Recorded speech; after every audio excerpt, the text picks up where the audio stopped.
Now, let's start off with it's very weird and voyeuristic how much we as fans love coaches being hired and fired. And yes, on the humanistic side, someone just lost their job. Families are going to have to move. Kids are going to have to leave their friends and change schools. It really sucks. But it's so odd. And maybe it just plays into the reality TV, sports is the ultimate reality TV show angle of it, where we just love it. We just love him, man. And Matt Rhule fired as Panthers head coach after a 1-4 start. After he signed the 7-year contract with tons of money. It's just really strange, man. But I don't know. Like I rationalize it. It's like how Dateline is so popular, or 48 Hours is so popular, where, bro, someone just died and we're watching it on the weekend as must-see TV.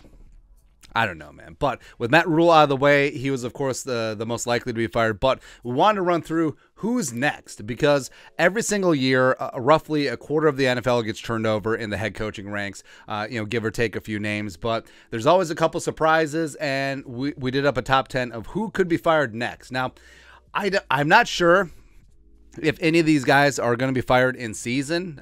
In fact, a couple of them absolutely will not. But some of them could be swapped out after the season, but we want to run through who is on the hot seat, who needs to win a couple games, and who's a little bit surprising. So number one, Dan Campbell, where I really thought this was going to be the year for the Lions, man, where they have a lot of talent in that building, and frankly they should, because they've had a lot of very high draft picks. But Dan Campbell, whether it's Hard Knocks, whether it's all the quotes, just want to bite kneecaps and get out and get after it. I mean, you can tell that the Lions play hard for him, but last couple games, ever since they gave away the game against the Vikings, they just been broken, man. Like, how do you score 45 points at home and lose? And then also just dropping a goose egg against a rookie quarterback, Bailey Zappi, against the Patriots. So he may be on the hot seat. I don't know if GM Brad Holmes, who's done a good job assembling talent, I don't know if he's given a chance to pick a second head coach. Who really knows? But you can't ignore Dan Campbell's head coaching record with the Lions. I mean, his record is padded because he did coach for a number of games with the Miami Dolphins, but it hasn't been good. It simply has not been good so far in Detroit. Nathaniel Hackett, number two, he could really be a one and done. And beyond he can't manage a game, like they already had to hire a game manager, which is hilarious.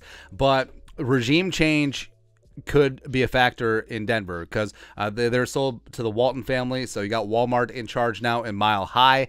And also it means that our guy, Jumpin' George Payton, the GM, former assistant to the regional general manager here at the Vikings, he could be in trouble as well, because the Russell Wilson $250,000 contract looks like a disaster. I mean, let Russ cook and it's hot dogs with Skittles. It's ridiculous, man. And Nathaniel Hackett, he's in over his skis, and he probably shouldn't have been a head coach. Like, hey, what's this guy's bona fides? Oh, Aaron Rodgers likes him. Oh, make him a head coach.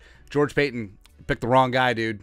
I mean, come on. Come on, man. Next up, number three, speaking of our guys, Kevin Stefanski with the Browns. Now, Jimmy Haslam has not been shy about just churning over head coaches, churning over GMs. And Andrew Berry, who is a mentor to Vikings GM Kwesi Adofo-Mensah, he may be on the hot seat as well, where the Browns, sleepwalking through these first couple games, 2 and 3. They had a chance at the end against the Chargers, and the Chargers tried to charge the game away, but the Browns were like, no. And the whole debacle with Deshaun Watson, who they do get back week 11, ironically against the Texans, or whatever week it is, but I don't know. It seems like a mess in Cleveland.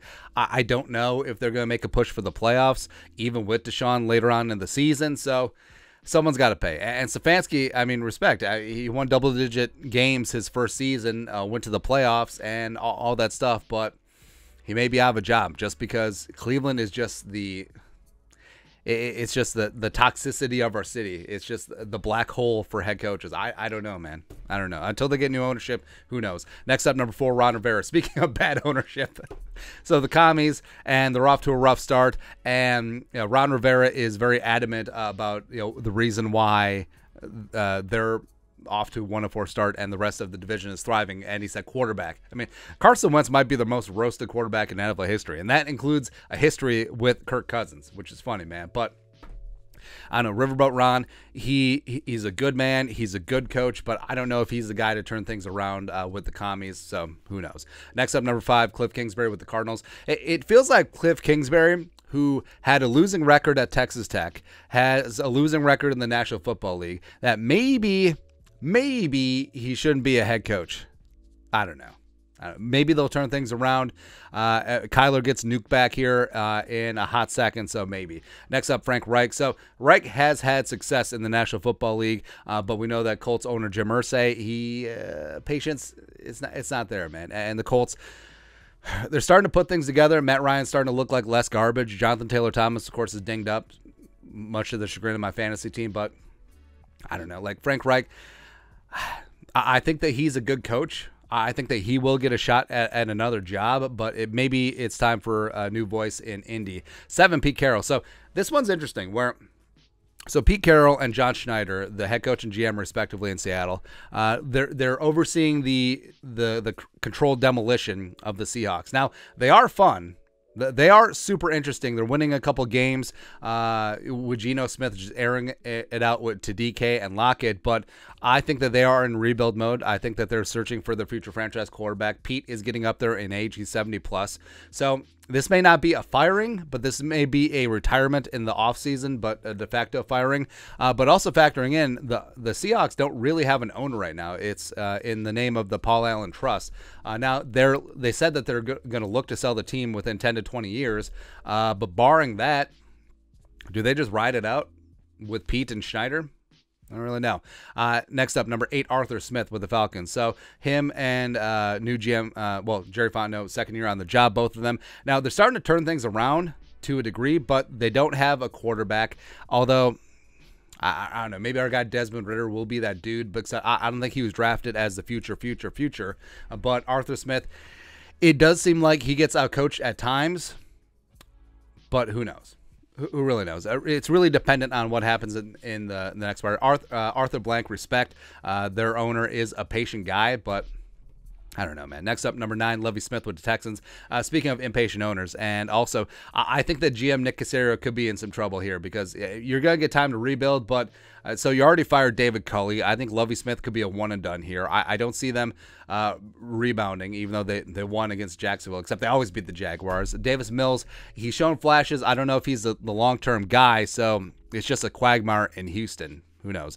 And lastly, number 10, Mike Tomlin. So Mike Tomlin has never had a losing season, Super Bowl champion, obviously one of the best coaches in the National Football League. The cupboard is bare.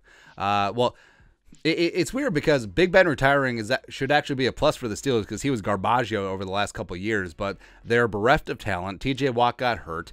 Mitchell Trubisky-Ponder's not the guy. Kenny Pickett, maybe, but if the Steelers, the Steelers are famous for their patience. They stuck it out with Chuck Noll when they had some down seasons, and then he won 4 Super Bowls. They stuck it out with Bill Cowher. He had some down seasons. They won a Super Bowl. And Tomlin is one of the more longer tenured coaches in the National Football League. But if they ever wanted to make a change, like if for some ungodly reason they wanted to go in a different direction, this would be the year to do it. But I think it's still very unlikely, but we can dream, man. Well, this would have been the dream last year. Fire Tomlin, bring him in to replace Zimmer, but we're pretty happy with Kevin O'Connell. But that's it. Who should make the list? Who should not be on the list? Let us know your thoughts on who is going to be the next to go in the National Football League. Let us know in the comment section below. Subscribe for daily Vikings takes. Want to support the work? Put a little something in the Venmo. But till next time, Skol, production value.